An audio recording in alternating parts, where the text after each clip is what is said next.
Women's সাফ championship ফুটবলে group champion নির্ধারণী ম্যাচে নেপালের কাছে 3-0 গোলে হেরে রানার্স আপ হয়েছে বাংলাদেশ নারী ফুটবল দল।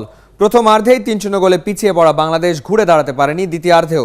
টিম ম্যানেজমেন্ট বলছে শুরুতেই আত্মঘাতী গোল হজম করাটাই এই হারের বড় কারণ। নেপালের বিরাটনগর থেকে উপল নন্দীর পাঠানো রিপোর্ট।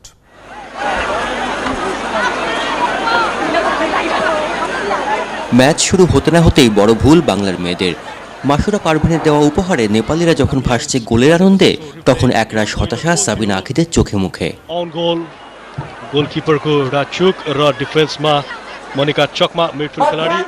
শুরুর হতাশা আর কাটেনি। 15 থেকে 20 মিনিটের মধ্যে হজম করতে পারত আরও এক জোড়া, যদি না বাংলার গোলকিপার আর পোস্ট বাধা হয়ে না দাঁড়াতো। নেপাল ম্যাচে খুঁজে পাওয়া যায়নি সাবিনা মৌসুমী আখিদের। 23 মিনিটে সাবিত্রার গোলে স্বাগতিকদের লিড দ্বিগুণ।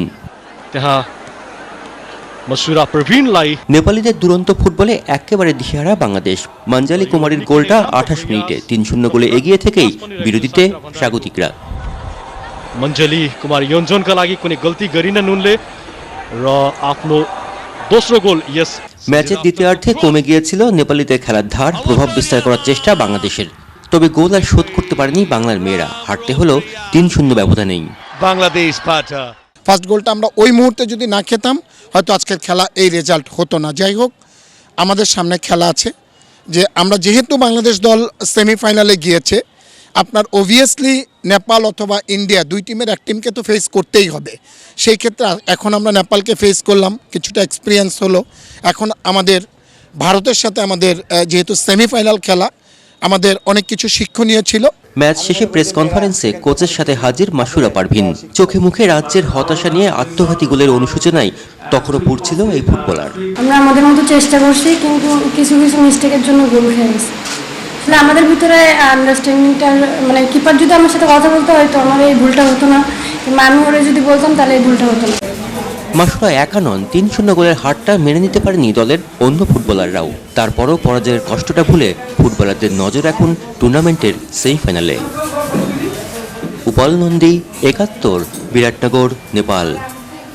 উইমেন্স সাফ চ্যাম্পিয়নশিপ ফুটবলে গ্রুপে রানার্স আপ হবার দুঃখ কাটছেই না বাংলাদেশ দলের। ওই হারের পরদিন প্র্যাকটিস করেনি বাংলার মেয়েরা। টিম ম্যানেজমেন্ট চেষ্টা করে যাচ্ছে সেমিফাইনালের আগে মেয়েদের মনোবল বাড়িয়ে নেবার।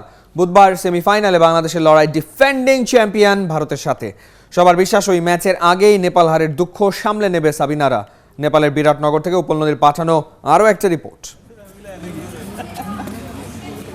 নেপালের বিপক্ষে 3-0 গোলের হারটা ভুলতেই পারছে না বাংলাদেশের ফুটবলাররা।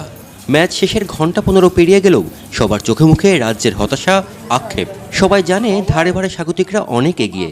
তবে বাংলাদেশ দলের একটাই কথা, ম্যাচ শুরু 30 মিনিটের মধ্যেই কেন 3-0 গোল হজম করতে হবে? সবকিছুকে পেছনে ফেলে সেমিফাইনালে এখন চোখ রাখছে বাংলার মেয়েরা। ওরা জানে টুর্নামেন্ট জিততে হলে সব দলকে হারানোর মানসিকতাই রাখতে হবে। সামনে যে ম্যাচ আছে আমাদের ইন্ডিয়ার সাথে, ওই ম্যাচে আরও এফোর্ট দিয়ে খেলার চেষ্টা করব। অনেকে ব্যথা পাইছে, ওই রিকভারি আজকে করবে। তো কালকে থেকে আমরা প্র্যাকটিসে যাব। তো প্র্যাকটিসে স্যারেরা আমাদের ডিফেন্স নিয়ে কাজ করবে, অ্যাটাক নিয়ে কাজ করবে, মিডফিল্ডার নিয়ে কাজ করবে। টুর্নামেন্ট শুরুর আগে থেকেই ফেভারিট হিসেবে ধরা হচ্ছিল ভারত আর নেপালকে। ডিফেন্ডিং রানার্স আপ বলেই কিনা বাংলাদেশে ছিল ফেভারিটের তালিকায়। India and Nepal are very very good senior teams. Bharat আর নেপাল অনেক ভালো এবং অভিজ্ঞ দল। ওদের সাথে ভালো করাটা একটা চ্যালেঞ্জ। আমরা আশা করি সেমিফাইনালে আমাদের দলটা ঘুরে দাঁড়াবে। ভারতের সাথে একটা দারুণ ম্যাচ হবে। And I think it's fair to say that we'll play India in the semi-final. 3 দিনের মধ্যে দুটো ম্যাচে মাঠে নামা বড় চ্যালেঞ্জিং। তবে সেমিফাইনালের আগে 3 দিনের বিরতিটা প্লাস পয়েন্ট হিসেবে ধরা হচ্ছে। এরা কয়েকজন মেয়ে অসুস্থ, গতকালকে তারা পায়ে ব্যথা পেয়েছে। তাদেরকে আমরা সুস্বাস্থ্য দেওয়ার চেষ্টা করতেছি, তাদেরকে আমরা ট্রিটমেন্ট করতেছি। অলরেডি সারা রাত আমরা কিন্তু তাদেরকে বরফ দিয়েছি এবং আজকে কিন্তু আমাদের প্র্যাকটিসটা আমরা অফ রেখেছি। তাদেরকে মেন্টালি আমরা আপ করার চেষ্টা করতেছি, প্রত্যেকের সাথে আলাদা আলাদাভাবে কথা বলতেছি এবং তারা যাতে কোনো অবস্থাতেই ম্যাচের বাইরে না যায় সেই দিকে আমরা লক্ষ্য রেখেছি। এই মেয়েরাই দুর্বার বয়সভিত্তিক সাব চ্যাম্পিয়নশিপে।